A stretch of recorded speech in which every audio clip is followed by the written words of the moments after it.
Salut frères et sœurs, restez bénis. Donc, que la paix demeure sur vous. Alors, je vais continuer la série sur l'orgueil.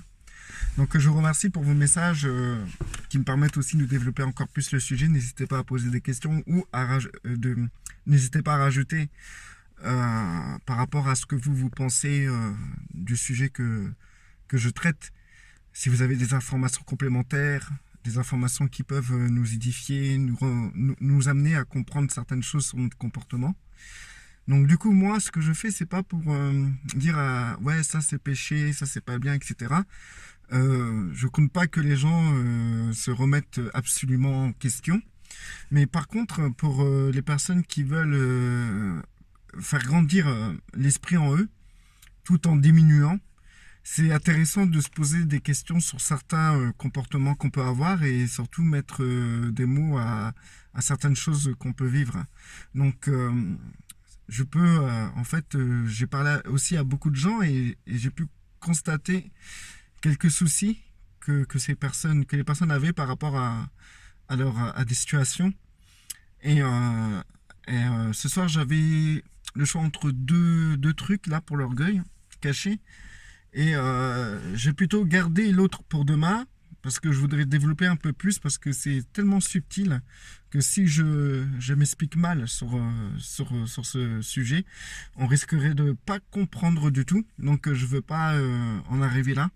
Ça serait dommage. Ça serait du temps perdu pour moi comme pour vous. Donc du coup, je vais vous parler du sujet que normalement j'aurais dû vous parler demain. Alors donc c'est en fait, si vous voulez, dans le monde religieux, chrétien, que ce soit dans les églises évangéliques, pentecôtistes ou dans tous les systèmes religieux, même les religions autres que celles qui sont chrétiennes, mais nous on va se retarder sur ce qui nous concerne, nous, c'est-à-dire Christ.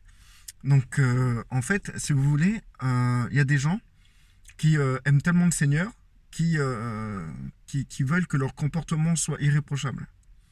Donc c'est très bien, mais ça reste un fardeau parce que au fond, c'est très difficile d'être parfait. Et donc ces personnes-là, le fait qu'ils ne vont pas atteindre cette perfection, ils vont s'affliger parce qu'ils n'arrivent pas à parvenir à une stature assez élevée de leur personne par rapport à ce qu'ils peuvent lire dans la Bible. Et le fait qu'ils vont chuter ou pécher, bah, ça va les déstabiliser. Non parce qu'ils ont commis un péché envers Dieu ou quoi que ce soit, quoique c'est ça, mais c'est surtout parce qu'ils rechutent par rapport au niveau qu'ils ont pu atteindre en développant leur capacité à marcher d'une manière pieuse. Donc je m'explique. En fait, on va prendre l'exemple d'une personne. Alors, on va l'appeler Henri, tiens. Allez, Henri. Henri, lit la Bible, va à l'église et côtoie beaucoup de chrétiens. Et Henri voit que, en fait, il est important de marcher d'une manière pieuse, de se sanctifier, d'être parfait, etc. pour le Seigneur, de tout faire pour ne pas chuter et pour ne pas pécher, car le péché, c'est vraiment ce qui le sépare de lui et de Dieu. Donc du coup, dans sa tête, il va se faire plein de délires, tout ça. Et donc, dans tous ces délires, il aura un objectif, c'est d'être le plus possible. Donc du coup, il va s'exercer à faire des tas de choses et à ne plus faire des tas de choses. Donc du coup, il va se priver de tout plein de choses, il va essayer de développer ce qui ne va pas, etc. Et pendant des jours et des jours, des mois, des semaines et des mois, il va marcher, mais tout en restant totalement vigilant. Et ça va lui apporter une sorte de piété, une force comportementale qu'il va, le rendre joyeux. Et même quand il va à l'église, il va se sentir quand même un peu plus élevé que d'autres personnes, puisque lui-même, ça fait des mois et des mois qu'il s'est abstenu de beaucoup de choses et qu'il n'a pas péché, selon sa connaissance, bien sûr. Hein. Quand je parle de péché, qu'il n'a pas péché, c'est des grands péchés qui sont flagrants. Lui, il n'a pas conscience qu'il a sa chair à travailler. Parce que, comme j'ai toujours expliqué, il y a le péché qu'on ne doit pas faire et la chair à travailler. La personne qui ne croit plus pécher ne doit pas oublier qu'il y a totalement son côté charnel. Et là, on parle de ça, on parle de l'orgueil qui est une activité charnelle. Donc du coup, il va être tellement joyeux qu'il va parler tout le temps de Dieu. Quand il va vers quelqu'un, il va l'exhorter à ne plus pécher. Il va prendre la Bible, il va sortir les versets pour reprendre des gens, etc. Pour faire comprendre aux gens que ça c'est pas bien, c'est faut arrêter, etc. Quand quelqu'un atteint un niveau de piété, il devient un moralisateur. Il se donne le droit de pouvoir reprendre les gens qui sont dans son entourage parce qu'il se sent digne maintenant de reprendre les gens puisqu'il a lui-même enlevé la poutre de son œil. Maintenant, il est capable d'enlever la paille qui est dans l'œil de son frère. Donc du coup, comment dire, souvent ces gens-là, comme Henri, l'exemple d'Henri, et ben en fait, ces gens-là vont avoir un orgueil d'eux-mêmes, un orgueil qui vont pas considérer ça comme de l'orgueil, mais comme de la piété, comme de la sanctification, comme quelque chose qui les ramène au-dessus au-dessus de certaines personnes. Et donc du coup, au-dessus des pécheurs, au-dessus de ceux qui chutent, de ceux qui font encore des choses qui ne sont pas dans le Seigneur, des choses que la Bible interdit. Donc il va se sentir supérieur et dans le devoir de reprendre. C'est systématique. J'ai toujours vu ça et ça s'est toujours passé comme ça. Donc du coup, un jour, Henri va chuter. C'est inévitable. Henri va chuter. Et là, d'un coup, il va rentrer dans une forme de dépression. Il va se sentir pas bien. Nous, on va croire que vraiment cet homme, c'est un homme pieux, c'est un homme qui déteste le péché. Mais en vérité, l'état où il va se trouver après sa chute, c'est pas un état de piété, de sanctification de quelqu'un qui déteste le péché. C'est un état d'une personne qui pendant des jours et des mois s'est sacrifiée et se retrouve comme tous les gens qu'il a repris. Il se retrouve à zéro. Il se sentait différent. Il se sentait tellement éloigné et tellement proche du Seigneur par son comportement, par sa piété, que quand il a chuté, il s'est retrouvé d'un coup en enfer. Dans sa tête, c'était l'enfer. Et ce genre de personnes comme Henri, quand ils chutent, ils mettent énormément de temps à se remettre sur pied. Parce que ces gens-là, ils vont prendre en considération tout le cheminement qu'ils ont parcouru et en une fraction de seconde, ils ont tout détruit. Et ils vont se dire, mais c'est pas possible. Voilà tout ce que j'ai à refaire. Et la personne va décourager, va baisser les bras. Et en réalité, c'est pas un brisement, ça. C'est de l'orgueil. Monsieur Henri était tellement correct, était tellement parfait que chuter, c'était pas pour lui. C'était pas pour lui. Mais quand il voit qu'en fait, il est comme les autres, qu'il chute, eh ben, ça le déplaît beaucoup. Parce que lui, il se sentait tellement différent, tellement sûr de lui, tellement, à part, que se retrouver au milieu de tout le monde et être comme tout le monde, faible et pécheur, ben dans ces cas-là, plus rien ne va. La fausse identité et la fausse image qu'il s'est construit jour après jour est tombée en ruine, comme un château de cartes. Et du coup, il se retrouve démuni, désarmé. Il s'est construit toute une activité de piété et il a joué un rôle d'une personne qui est pieuse, qui est sainte, qui est sans péché, qui est proche de Dieu. Et ce personnage-là a fini son cinéma, son film. Il se retrouve lui-même, face à lui-même et à sa faiblesse. Son comportement, par la suite, ne sera pas quelque chose qui va l'amener vers le haut. Il va justement s'enfoncer plus. Et si jamais il arrive à se relever, ça ne sera pas quelque chose qui...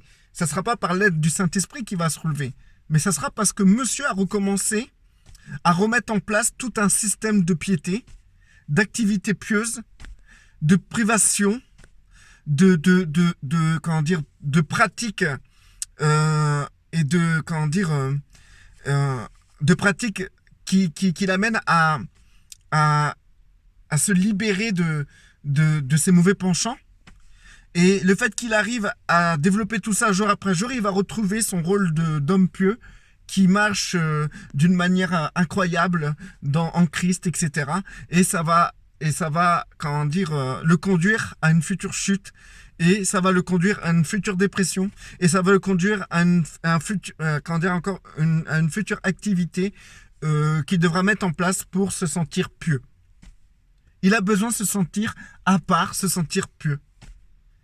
Donc du coup, ce que je veux expliquer par là, c'est que en fait, quand vous voyez un frère ou une sœur carrément dépité parce qu'il a chuté, sachez que on a l'impression que c'est quelque chose de merveilleux, un brisement, mais en vérité c'est de l'orgueil. Parce que frères et sœurs, ce que moi je tiens à vous dire aujourd'hui, parce que si ça vous concerne, ce que je vais vous dire là maintenant, ça va vous faire du bien et ça va vous faire gagner beaucoup de temps. En vérité, cette image d'homme pieux que vous avez, c'est une image erronée. Il n'y a personne sur terre qui sera pieux, qui sera assez pieux pour le Seigneur. Maintenant, ce que je tiens à dire, c'est qu'il faut vous voir faible. Vous êtes faible. C'est le Seigneur qui est votre force. C'est le Seigneur qui s'est fait piété pour que vous soyez pieux. Vous trouverez que de la piété en étant accroché au Seigneur. Faible comme vous êtes. Malgré que vous marchez, vous chutez, vous marchez, vous chutez. Le seul moment où vous avez une substance de piété en vous, c'est quand c'est le Saint-Esprit qui se manifeste en vous. C'est quand c'est la seule chose qui est pure qui est en vous, c'est le Saint-Esprit. Tout le reste, c'est de la chair. Donc du coup, prenez conscience que vous serez appelé à chuter. Voilà, vous serez appelé à chuter, vous êtes faible. Prenez conscience de cela. Ça va vous éviter de jouer un rôle, de vous imaginer que vous êtes quelqu'un que vous n'êtes même pas. Et que quand vous chutez, vous prenez une claque de réalité. Donc maintenant, voyez la réalité en face. Vous êtes d'une faiblesse incroyable. Et si vous tenez debout, comme il est écrit dans la Bible, prenez garde de ne pas chuter. Donc, pourquoi c'est écrit ça? C'est tout simplement parce que celui qui est debout, à un moment ou à un autre, il va chuter. Sachez un truc, frères et sœurs. Le Seigneur, il n'est pas là, il n'attend pas de vous que vous déchirez vos vêtements, vous mettez de la cendre sur votre tête et que vous vous affligez des coups de fouet parce que vous avez chuté et que c'est pas bien. Et que vous montrez au Seigneur que vous avez compris que c'était pas bien et que c'était pas digne de vous en fait, que vous êtes quelqu'un de pieux, que c'est pas normal que vous avez chuté. Mais si, c'est normal, parce que vous êtes faible. Ce qui est important dans votre marche en Christ et ce qui va permettre de libérer le Saint-Esprit qui est en vous, c'est quand vous chutez, vous comprenez que c'est l'activité normale de la chair de chuter. Mais ce qui compte, c'est pas la chute ni la cendre sur la tête, les vêtements déchirés et les coups de fouet. Ce qui compte réellement pour le Seigneur, c'est pas que vous soyez malheureux, triste, que ça arrive à vous. Vous qui avez autant de connaissances, autant de savoir biblique. Non, ce qui compte réellement pour le Seigneur, c'est que vous vous relevez au plus vite et que vous continuez de marcher tout en prenant conscience que vous êtes faible et que vous avez besoin du Seigneur. Que vous avez besoin du Seigneur pour tenir debout. Et que si vous chutez, vous inquiétez pas, le Seigneur ne se sépare pas de vous. Le Seigneur attend juste une chose, que vous vous releviez au plus vite pour continuer votre cheminement. Le Saint-Esprit ne peut que travailler dans la vie d'une personne qui marche continuellement. Donc, si vous êtes quelqu'un qui marche et qui chute et qui reste par terre jusqu'à temps que le monde entier sait que vous avez chuté, que vous êtes dans la repentance, que vous êtes brisé, dites-vous que là, à un moment où vous chutez, tout s'arrête. Et le Saint-Esprit ne peut pas travailler. Le Saint-Esprit travaille dans une personne qui marche, qui chute et qui se relève automatiquement. Parce que ce qui vous fait marcher, c'est le Saint-Esprit. Ce qui vous fait chuter, c'est votre chair. Et ce qui vous relève, c'est le Saint-Esprit. Donc, quoi qu'il arrive, il y aura toujours cette démarche-là dans votre vie. Ce sera marche, chute, relèvement. Marche, chute, relèvement. Marche, chute, relèvement. Et prenez conscience que c'est comme ça. Parce que si toi, tu crois que par toute ta connaissance, ton savoir, toutes tes stratégies pour revivre dans une piété, toutes tes privations, que tu ne vas pas chuter, tu te mets un doigt dans l'œil, tu te trompes complètement et tu seras comme Henri, un orgueilleux qui croit qui peut marcher par sa capacité, son savoir, son intelligence, sa volonté et qui ne va pas chuter du tout. Et quand, comme Henri, vous allez chuter, bah vous allez mettre du temps à réaliser que en fait vous étiez simplement dans un rôle.